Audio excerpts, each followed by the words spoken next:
Now, our top story this hour, following another round of direct peace talks with Ukraine in Istanbul that ended without a ceasefire deal, spokesman Dmitry Peskov has said that resolving the conflict is extremely complicated and warned it would be wrong to expect an immediate breakthrough. Peskov also said a proposed three-way summit between Presidents Vladimir Putin, Volodymyr Zelensky and Donald Trump is unlikely to happen anytime soon. This comes amid continued escalations on the ground.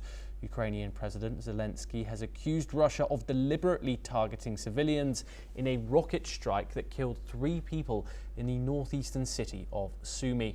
He posted a video of the aftermath and called for tougher Western sanctions, saying the attack says everything one needs to know about Russia's so-called desire to end this war. Meanwhile, Russia claimed its forces had captured another village near the border in Ukraine's Sumy region, and its former president, Dmitry Medvedev, made it clear Moscow is not seeking compromise in the ongoing negotiations. Medvedev also appeared to threaten retaliation over Ukrainian drone attacks on Russian bomber bases, writing retribution is inevitable.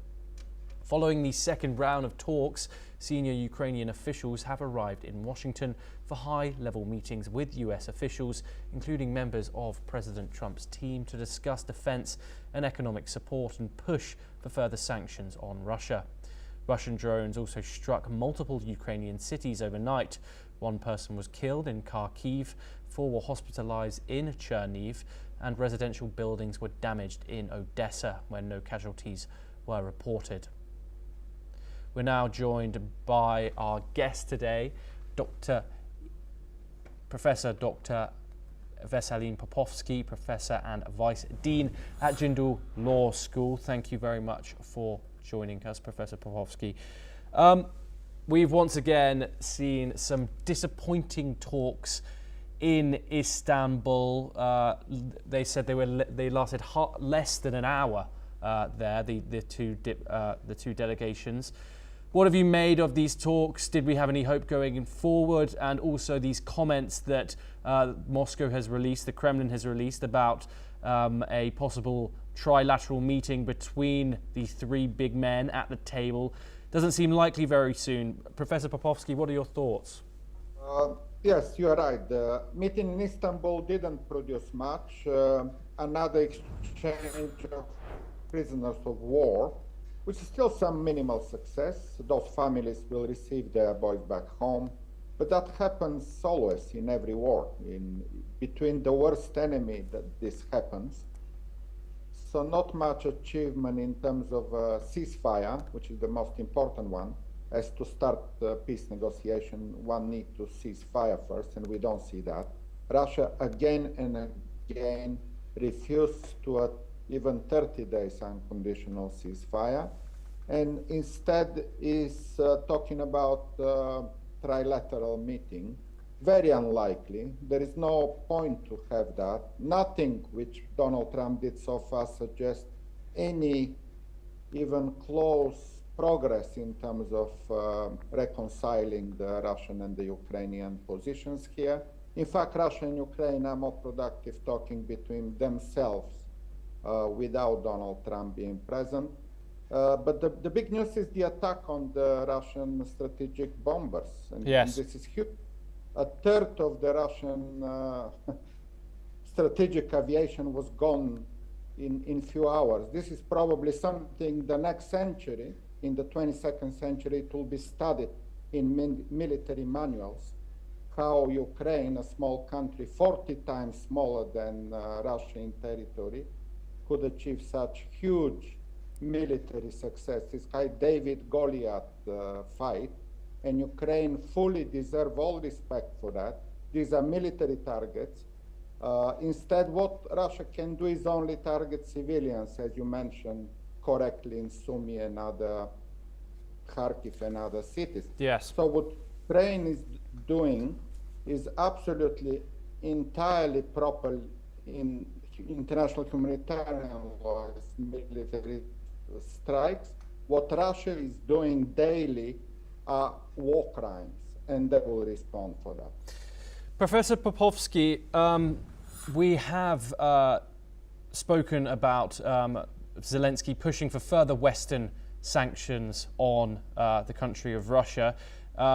Some people are speculating that Putin might be just getting into these negotiations to ease those sanctions from the United States and other Western countries. What are your thoughts on the imposition of sanctions on Russia? And do you think that Donald Trump will act, even given this public discourse, which now Zelensky is posting on his social media? Do you think that Vladimir Putin really does want this peace? He doesn't want peace, but he wants sanctions to be lifted because they are hurting the economy of Russia. And the response to that is the opposite. More sanctions, harsh sanctions. Countries should stop buying Russian oil and gas, otherwise they will face secondary sanctions.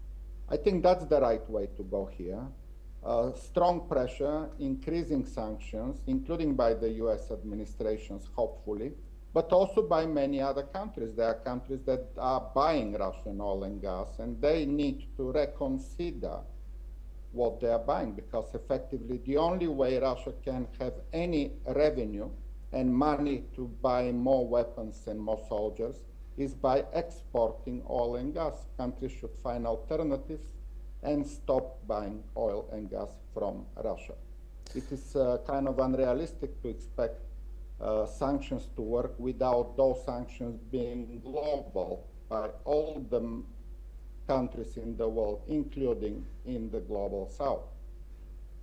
And finally, Dr. Popovsky, you briefly mentioned Operation Spiderweb just then, the operation which Ukraine, which they claim to have destroyed $7 billion worth of Russian military equipment. That includes aeroplanes and so on. Medvedev has warned that retribution is inevitable over these drone strikes. How serious do you think this threat is? Do you think we could be facing some serious response to these drone attacks on the country of Ukraine in the coming times? Yes, this was really a masterpiece. As I mentioned, it will be studied in the 22nd century how Ukraine could do that, destroying a third of the Russian strategic bombers, $7 billion costing those, and they cannot produce anymore. These are out of production. How Russia will respond again? They will respond by killing civilians. They cannot do anything anymore. All Russia can do is bombing cities and killing some more civilians. So Ukraine does need extra air defense system, and that's what NATO and other countries should provide to Ukraine. I wouldn't take those threats very seriously. What Russia says is an absolute lie. They call those attacks on the airdromes as terrorist attack. They try to minimize, but we see a dead silence from Putin and a dead silence from Donald Trump, by the way. Both of them are really shocked by the masterpiece which Ukraine produced over the weekend. And hopefully there will be more such strikes by Ukraine as to reduce further the Russian aggression, which, by the way, works very well for the rest of the world too. It's a good news for everybody. Reducing Russian military force is a good news for everybody, including country in the global south. Yes, Dr. Popovsky, thank you very much for joining us. For our next